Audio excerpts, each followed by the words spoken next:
நமஸ்தே. பெரிய வாசன் ராமாயணத்தில் ஒரு ரகசியம்னு ஒரு அழகான கதாபேதத்தை பெரியவா சொல்ல நம்ம சுவைச்சுட்டு இருக்கோம். நேற்றுக்கு பார்த்தோம் இந்த கதையினுடைய பூர்வாங்கமாக தெரிஞ்சுக்க வேண்டிய விஷயங்கள்லாம். ராவணன் எதனால் சீதையை தனியாக அழைச்சின்னு வந்து அசோகோணத்தில் வச்சுக்கணும்னு தீர்மானம் பண்ணான் அப்படிங்கிற பேக்ரவுண்டை தெரிஞ்சுட்டோம். ஏன்னா சாட்சாத் இந்த பரமேஸ்வரன் சீதையாக வந்திருக்கார். அவரை அம்பாளுடைய இன்டர்வென்ஷன் இல்லாமல் தனியாக முதல்ல பிளான் பண்ண மாதிரி கூட்டின்னு வந்து வச்சுக்கணும்னு பிளான் பண்ணுறான். அதனால தான் இந்த சீதையை கவர்ந்துட்டு வர்றதுங்கிற ஒரு கட்டம் வரும்பொழுது கூட முதல்ல ராமன் லக்ஷ்மணன் எல்லாரையும் ஒதுங்கி இருக்கா மாதிரி ஒரு ஏற்பாடை பண்ணிவிடுறான். ஏன்னா அந்த அம்பாள் இருந்தால் இவன் காரியம் கெட்டுப்போடுன்னு உனக்கு தெரியும். ஏற்கனவே பட்ட அடி ஞாபகம் இருக்கும் இல்லையா? அதனால் அம்பாளை முதல்ல அந்த சீன்லேருந்து விலக்கிடணுங்கிறதுக்காகவே அதை தயார் பண்ணிட்டு ராமனை ஒதுக்கி வச்சுட்டு சீதையை இவன் கவர்ந்துட்டு வரான் அப்படிங்கிற விஷயங்கள்லாம் நம்ம பார்க்குறோம். இப்போது இந்த விஷயத்தை இந்த ஒரு கதாபேதத்தை கிட்டத்தட்ட கன்ஃபார்ம் பண்ணுற மாதிரியே வால்மீகி ராமாயணத்தில் என்ன இருக்குது அப்படிங்கிற விஷயங்களை நம்ம பார்க்க போகிறோம். பெரியவா அத்தனை ஆழமான விஷயங்கள் எல்லாத்தையும் இதுலேருந்து பார்த்து ரசித்து எத்தனை விதமான வெர்ஷன்ஸை பெரியவா பார்த்துருப்பா, எத்தனை கதாபேதங்களை பார்த்துருப்பா, அது எல்லாத்தையும் ரசித்து இந்த ஒரு விஷயத்தை கன்ஃபார்ம் பண்ணிக்கிற மாதிரி வால்மீகியினுடைய வச்சனத்தில் என்ன இருக்குது அப்படிங்கிறத நமக்காக இதுலேருந்து எடுத்து கொடுக்குறா. முதல் பாயிண்ட் எங்கேருந்து வருதுன்னு கேட்டாக்கா, சீதையை ராமன் வனவாசத்துக்கு அழைச்சிட்டு போக மாட்டேன் அப்படின்னு சொல்லக்கூடிய ஒரு கட்டம். இந்த இடத்துல ஒரு ரெஃபரன்ஸ் பாயிண்ட் கொடுக்குறா பெரியவா. அதாவது பரமேஸ்வரனும் பார்வதியுமாக இங்கே ஒரு அவதாரமாக மனுஷாளாக இறங்கி வந்தாச்சு. இந்த குழந்தைகள் கல்யாணத்தில் மாறுவேஷம் போட்டுன்னு வரா மாதிரி இவாளும் மாறுவேஷம் போட்டுன்னு வந்தாச்சு. அப்போ வந்ததுக்கு அப்புறமாக மனுஷியாளாகவே ஜீவிக்கணும் அப்படிங்கிறதுனால இந்த லோக்கத்தில் யாருக்கும் இந்த ரகசியம் தெரியாமல் இவள் வச்சுட்டு இருந்தாலே, அதே மாதிரி தாங்களும் அதை மறந்தா மாதிரியே இவ வாழ்க்கையை ரொம்ப சாதாரணமாக இவ நடத்தின்னு இருக்கா. அப்போ தான் ஒரு பாயிண்ட் வருது, முக்கியமான ஒரு டேர்னிங் பாயிண்ட்டுன்னு சொல்கிறோம், கதையில் வருதுன்னு சொல்கிறோமே, அது மாதிரி இங்கே ஒரு டேர்னிங் பாயிண்ட். ராமனை வனவாசத்துக்கு கிளம்ப சொல்கிறதாக ஒரு சுச்சுவேஷன் வருது. ராமன் தீர்மானம் பண்ணுறார், நான் கிளம்புறேன், நான் போயிட்டு வந்துடுறேன் அப்படின்னு சொல்லிட்டு சீதையை நீ இங்கேயே இருந்து இவாளுக்கெல்லாம் நீ தொண்டு பண்ணின்று போகிறோம். அதாவது இங்கே அப்பா அம்மா எல்லாருக்கும், அம்மானு சொன்னாக்கா அவருக்கு எல்லாருமே இவாளெலாம் அம்மா தான், கைகேயி உள்பட அந்த ஒரு சுச்சுவேஷன்லையும் இவளையும் ரொம்ப முக்கியமாக சொல்லி எல்லாருக்கும் அந்த மரியாதையை அம்மா ஸ்தானத்தை கொடுக்குறார் ராமனுங்கிறத நம்ம பார்க்கணும். அப்படி இவாளுக்கெல்லாம் நீ தொண்டு பண்ணிட்டு இங்கே இருமா போகிறோம் அப்படின்னு சொல்லிட்டு ராமர் உன்னை அழைச்சின்னு போக மாட்டேன்னு சொல்கிறார். சீதை பதிலுக்கு மன்றாடி பார்க்குறா, நல்ல விதமாக சொல்கிறா, எப்படியாவது புஷ் பண்ணியாவது ஒத்துக்க வைக்கணும் அப்படின்னு சொல்லி சாமதான பேத தண்டம்னு சொல்லுவோமே, அந்த மாதிரி எல்லா ஆப்ஷனும் ட்ரை பண்ணுறதுன்னு சொல்லி விடாப்பிடியாக. ஏன்னா ராமன் இருக்கிற இடம் தான் சீதைக்கு அயோத்தின்னு சொல்கிறோமே, வெறும் பழமொழி இல்லை, வெறும் வாச்சகம் கிடையாது, வாஸ்தவத்தில் அப்படி நடந்ததுனால இன்றைக்கி அந்த பழமொழி நிற்கிறது, நிலச்சி நிற்கிறது. அப்போது ராமன்கிட்ட சொல்கிறான், நீ எங்கே இருக்கியோ அதுதான் எனக்கு அயோத்தியா, எனக்கு வேற ஒன்றும் வேண்டாம், மாட மாளிகை வேண்டாம், பெரிய கோபுரங்கள் வேண்டாம், எனக்கு எந்த விதமான சௌகரியமும் வேண்டாம், உன் கூட வரத்துக்கு தான் நான் தயாராக இருக்கேன், நீ எங்கே இருக்கியோ அதுதான் என்னோட இடம். நீ எவ்வளோ ப்ராமிஸ் பண்ணி தானே என்னை கல்யாணம் பண்ணிட்ட, எங்கே இருந்தாலும் உன்னை பிரிய மாட்டேன்னு சொல்லியிருக்கியோன்னோ, அதனால் எங்கே போனாலும் நீ என்னை அழைச்சிட்டு போகணும் அப்படின்னு சொல்லி அவள் ஒரு ஸ்டேஜில் ஒரு ஆர்கியூமெண்ட்டாகவே அது நடந்துட்டுருக்கு. ராமன் தீர்மானமாக சொல்லிடுறார், இல்லைம்மா அதெல்லாம் முடியாதுன்னு. ஏன்னா இவருக்கு என்னென்னா, பாவம் இவ எப்படி வளர்ந்தவ இந்த குழந்தை, இவளை போய் ஒரு காட்டுலையும் மேட்டுலையுமாக நம்ம அழைச்சிட்டு போகிறதுங்கிறது சரியாக இருக்காது. நம்ம தான் பித்ருவாக்கிய பரிபாலனம்ங்கிறதுக்காக நம்ம இறங்கி போகிறோம். ஆனால் அதுக்காக இவளை எப்படி ஒரு பூ மாதிரி வளர்ந்த இந்த குழந்தைய நம்ம இந்த காட்டுலேயும் கல்லுலையும் முள்ளுலையுமாக நம்ம அழைச்சின்னு போகணுமா அப்படின்னு சொல்லிட்டு மாட்டேன் அப்படின்னு சொல்கிறார்.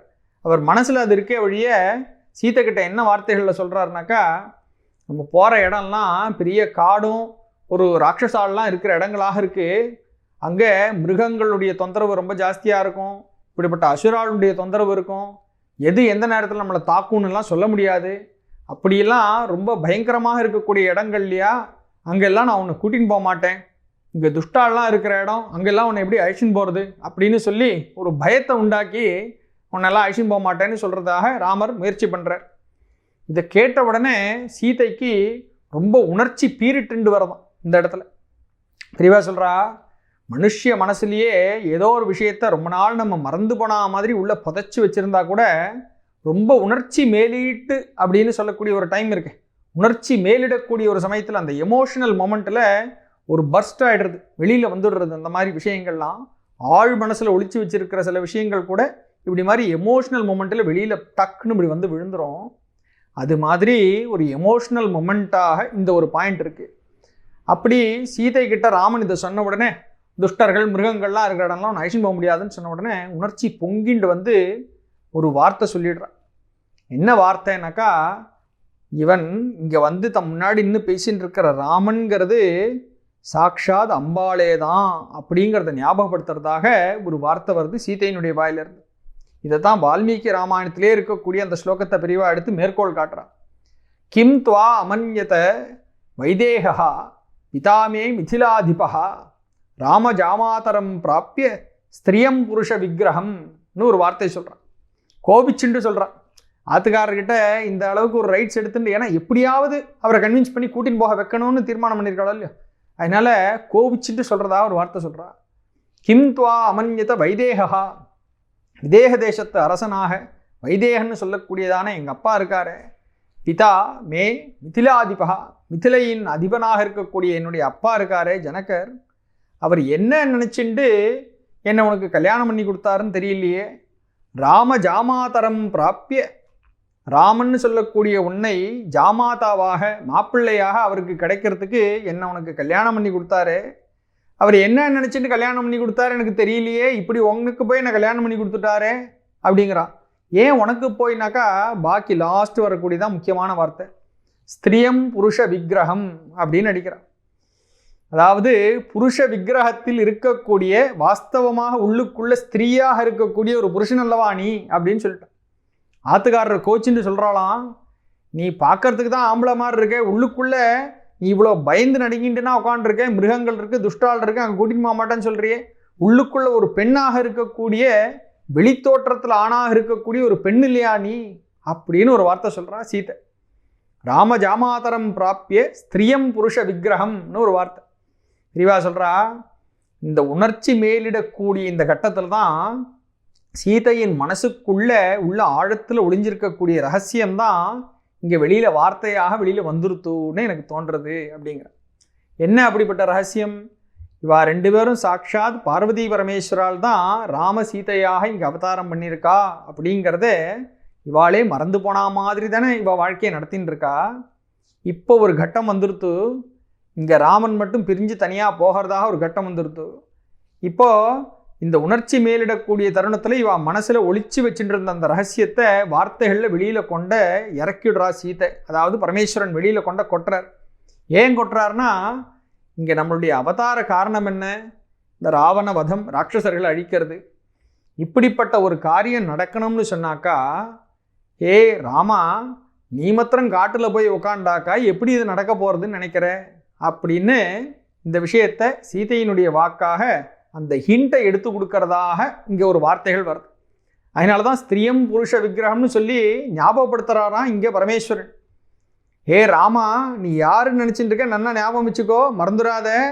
நீ வாஸ்தவத்தில் ஸ்திரீ பார்வதி, நீ தானே இப்படி ரூபா எடுத்துன்னு வந்திருக்க, மறந்து போயிட்டியா, நம்ம எதுக்காக வந்திருக்கோன்னுட்டு அப்படின்னு ஞாபகப்படுத்துகிறாராம். அப்படி வந்த வார்த்தையை சொன்ன உடனே சட்டுன்னு அம்பாளுக்கு மறுபடியும் ஞாபகம் வந்துடுது. ஆஹா, நம்ம வந்த காரியம் வேறையானோம். அப்போ இவர் ஐஷின் பாகம் எப்படி இருக்கிறது? ஏன்னா இவரை தூக்கிண்டு போய் உட்காத்தி வச்சுக்கணுன்னு தானே ராவணன் வெயிட் பண்ணிட்டு இருக்கான். இவரையும் கூட்டிகிட்டு போய் நான் காட்டுக்கு போனால் தானே அந்த காரியம் நடக்கும்.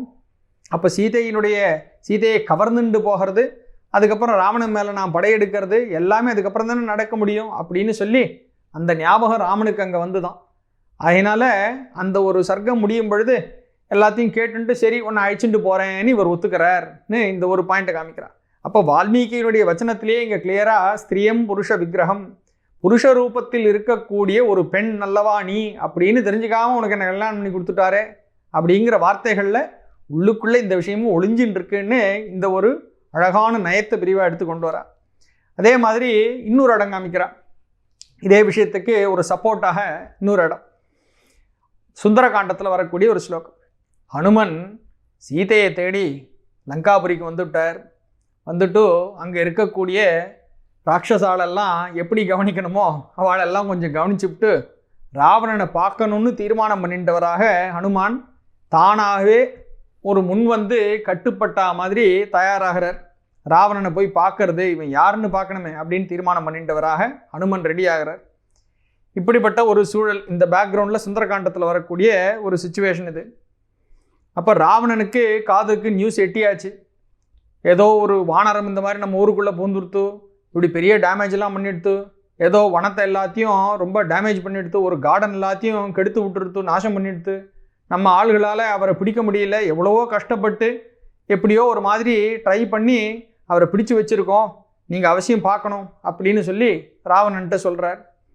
அவருடைய சீஃப் மினிஸ்டர் ஒருத்தர் இருக்கார் பிரஹஸ்தன்னு, அவரும் கூட மந்திரிகளும் எல்லாரும் சேர்ந்து இப்படி ஒருத்தர் வந்திருக்காருங்கிற விஷயத்தை ராவணனுக்கு சொன்ன உடனே ராவணன் நிச்சயம் அவனை பார்த்தாகணும் அப்படின்ட்டாராம்.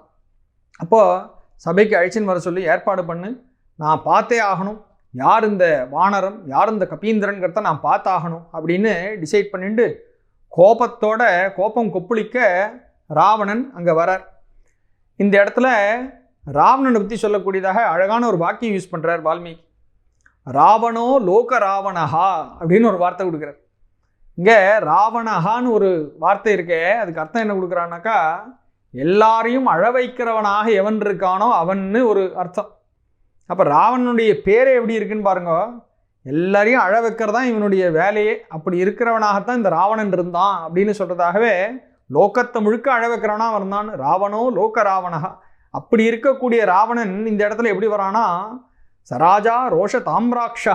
அந்த ராஜாவுக்கு அப்படியே ரோஷத்தினால கோபத்தினால கண்ணெல்லாம் பொங்கி தாம்ராட்சனாக, அந்த கண்ணு தாமிர கலரில் அப்படி கண்ணு பொங்கி செவந்துன்னு இருக்கு, அவனுக்கு கோபம் கொப்பளிக்கிறது.